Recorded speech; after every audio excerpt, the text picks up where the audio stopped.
Welcome back friends. आज मैं बताऊंगा कि डिजिटल अरेस्ट स्कैम क्या है, यह कैसे काम करता है और किन रेड फ्लैग्स पर आपको ध्यान देना चाहिए।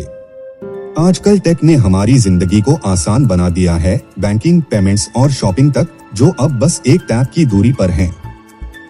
लेकिन जहां ये टूल्स सुविधा देते हैं, वहीं इन्होंने नए तरह के स्कैम्स के लिए भी दरवाजा खोल दिया है। साइबर अपराधी टेक के साथ और भी स्मार्ट हो गए हैं। वे आधिकारिक दिखने वाले नंबर, डीप फेक वीडियो और डराने वाली तरकीबों का इस्तेमाल कर लोगों को फंसाते हैं। एक खास तरह का साइबर फ्रॉड जिसने सोशल मीडिया और न्यूज हेडलाइंस को हिला दिया है, वह है डिजिटल अरेस्ट स्कैम। जिन लोगों के साथ यह स्कैम हुआ, वे तब तक पूरी तरह नहीं समझ पाए जब तक बहुत देर नहीं हो गई। इन डिजिटल अरेस्ट स्कैम्स को और भी बुरा बनाता है इनका इमोशनल टोल, क्योंकि स्कैमर आपके डर और अथॉरिटी पर काम करते हैं। डिजिटल अरेस्ट क्या है?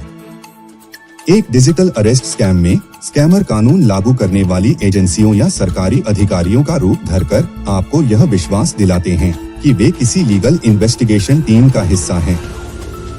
अक्सर आपको बताया जाता है कि आपका नाम मनी लॉन्ड्रिंग, ड्रग तस्करिया, डेटा लीक्स जैसी अपराधों से जुड़ा है। यह स्कैम डर, दबाव और नकली अथॉरिटी पर ही चलता है। जो इस साइबर फ्रॉड को भरोसेमंद बनाता है, वह है इसका सेटअप, फर्जी पुलिस आईडी, आधिकारिक दिखने वाली ईमेल्स, स्पूफ्ड कॉलर आईडी और यहाँ तक कि नकली पुलिस स्टेशन या कोर्ट रूम का बैकड्रॉप। इसका उद्देश्य है पीड़ित को कॉल पर बनाए रखना और जुर्माने के नाम पर पैसे वसूलना। डिजिटल अरेस्ट स्कैम बढ़ क्यों रहे हैं? Digital arrest scam cyber fraud के एक बड़े पैटर्न का हिस्सा हैं, जो ज्यादातर लोगों की सोच से कहीं ज्यादा तेजी से बढ़ रहा है। यहाँ वजह हैं। भावनात्मक हेरफेर काम करता है। स्कैमर जानते हैं कि डर और जल्दबाजी कैसे बनानी है। अगर आपको बताया जाए कि आपको गिरफ्तार किया जा सकता है या आपका बैंक अकाउंट ब्लॉक हो सकता है, तो घबराहट हावी हो जाती है। यही है सोशल इंजीनियरिंग, भावनाओं का फायदा उठाकर गलत फैसले करवाना। कमजोर साइबर सुरक्षा आदतें। कई लोग एक ही पासवर्ड कई जगह इस्तेमाल करते हैं, सॉफ्टवेयर अपडेट्स को नजरअंदाज करते हैं या निजी जानकारी आसानी से शेयर कर देते हैं। ये कमजोरियां स्कैमर्स के लिए कहानी बनाना आसान कर देती हैं। डिजिटल पेमेंट सिस्टम आसान निशाना है। फर्जी UPI link, QR code scam और वॉलेट ट्रांसफर अब आम साइबर फ्रॉड तरीकों में शामिल हैं, जिससे अपराधियों के लिए बिना निशान छोड़े पैसे लेना आसान हो जाता है। साइबर क्राइम संगठित है। डार्क वेब पर चोरी का डेटा, नकली पहचाने और तैयार स्कैम किट्स आसानी से उपलब्ध हैं। कानून व्यवस्था की चुनौतियां। कई स्कैम सीमाओं को पार कर जाते हैं, जिससे अपराधियों को ट्रेस करना और सजा देना मुश्किल हो जाता है। स्कैमर आमतौर पर कैसे काम करते हैं? डिजिटल अरेस्ट स्कैम आमतौर पर एक विनम्र फोन या वीडियो कॉल से शुरू होता है, जिसमें कोई खुद को सरकारी अधिकारी या कानून प्रवर्तन अधिकारी बताता है। कॉल करने वाला संदिग्ध पार्सल, केवाईसी समस्या या कानूनी मुसीबत का जिक्र कर सकता है। उनका उद्देश्य घबराहट पैदा करना होता है और आपको यह विश्वास दिलाना कि आप मनी लॉन्ड्रिंग या साइबर फ्रॉड जैसे गंभीर अपराधों में फंसे हैं और तुरंत गिरफ्तार हो सकते हैं।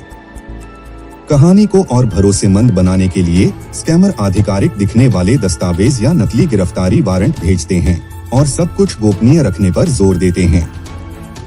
वे आपके बैंक अकाउंट्स फ्रीज करने की धमकी भी दे सकते हैं। इसके बाद आता है डिजिटल वेरिफिकेशन की मांग, जिसमें आधार डिटेल्स, पैन या वीडियो कॉल पर निगरानी में रहने जैसी चीजें शामिल हैं। आपसे जुर्माने या सिक्योरिटी डिपॉजिट के रूप में पैसे ट्रांसफर करने को कहा जाता है, अक्सर यूपीआई, क्रिप्टो वॉलेट्स या गिफ्ट कार्ड्स के जरिए। एक बार भुगतान हो जाने के बाद स्कैमर गायब हो जाते हैं। पैसा कई खातों से होकर गुजरता है, जिससे रिकवरी मुश्किल हो जाती है। भारत कैसे लड़ रहा है? जैसे जैसे डिजिटल अरेस्ट स्कैम और अन्य साइबर फ्रॉड और भी जटिल हो रहे हैं, भारतीय सरकार ने इन खतरों से निपटने के लिए कई कदम उठाए हैं। Indian cyber crime coordination centre cyber crime से निपटने का राष्ट्रीय केंद्र है और कानून प्रवर्तन को ट्रेनिंग और तकनीकी संसाधन देता है। अब आप national cyber crime reporting portal NCRP के जरिए सीधे रिपोर्ट कर सकते हैं और टोल फ्री हेल्पलाइन 1930 पर तुरंत मदद पा सकते हैं। सरकार और टेलीकॉम प्रोवाइडर्स अब मिलकर अंतर्राष्ट्रीय स्पूफ कॉल्स को ब्लॉक कर रहे हैं, जो भारतीय नंबरों से आती हुई प्रतीत होती हैं और अक्सर डिजिटल अरेस्ट स्कैम में इस्तेमाल की जाती हैं। साइबर दोस्त एसएमएस अलर्ट्स, संचार साथी और सार्वजनिक जागरूकता अभियानों के जरिए लोगों को साइबर फ्रॉड से सतर्क रहने की जानकारी दी जा रही है। खुद को डिजिटल अरेस्ट स्कैम से बचाएं। सतर्क रहना इन स्कैम्स से बचने का पहला तरीका है। इन चेतावनी संकेतों को ध्यान से पहचानें। अगर कोई कॉल आपको किसी अपराध का आरोपी बताकर या गिरफ्तारी की धमकी देकर डराए तो रुकें। स्कैमर जल्दबाजी करवाने पर निर्भर रहते हैं। कभी भी ओटीपी, पासवर्ड या निजी अकाउंट जानकारी कॉल या मैसेज पर शेयर न करें। कोई भी वैध एजेंसी या सरकारी अधिकारी इनकी मांग नहीं करते। अगर कोई खुद को पुलिस, सीबीआई या किसी सरकारी संस्था का अधिकारी बताए तो उनकी जानकारी मांगे, कॉल काटें और आधिकारिक स्रोतों से वेरीफाई करें। बात करने में हिचके नहीं, किसी भरोसेमंद व्यक्ति या कानून अधिकारियों से बात करें। किसी भी संदिग्ध कम्युनिकेशन का रिकॉर्ड रखें और तुरंत रिपोर्ट करें। आप साइबर क्राइम हेल्पलाइन 1930 पर कॉल कर सकते हैं या cybercrime.gov.in पर शिकायत दर्ज कर सकते हैं। डिजिटल अरेस्ट स्कैम और इसी तरह के साइबर फ्रॉड चुप्पी, डर और जल्दबाजी पर पनपते हैं।